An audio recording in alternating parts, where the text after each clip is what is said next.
শর্টকাটে কি করবো, প্রথমে দেখো 3 এর পাওয়ার 71টা কমন নিয়ে নেবো, ঠিক আছে।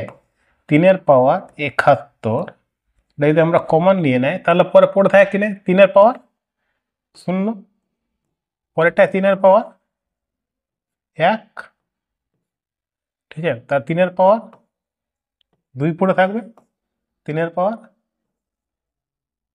3 আর 3 এর পাওয়ার 4। এটা যা আছে তাই থাক, 3 এর পাওয়ার 71।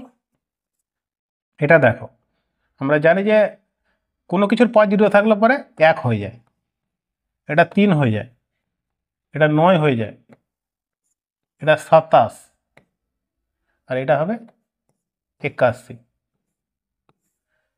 আমরা অ্যাড করি এটা, তাহলে পরে 8 8 আর 16 17,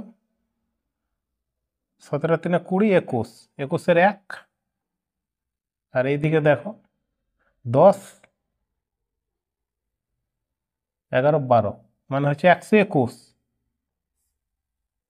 ঠিক আছে। এবার আমাদেরকে দেখতে হবে অপশানের মধ্যে 121কে কোন সংখ্যা দিয়ে ভাগ যাবে, সেটা অ্যান্সার হয়ে যাবে। তাহলে 121 অপশানের মধ্যে 11 দিয়ে ভাগ যাবে, তাহলে অ্যান্সারটা হবে 11।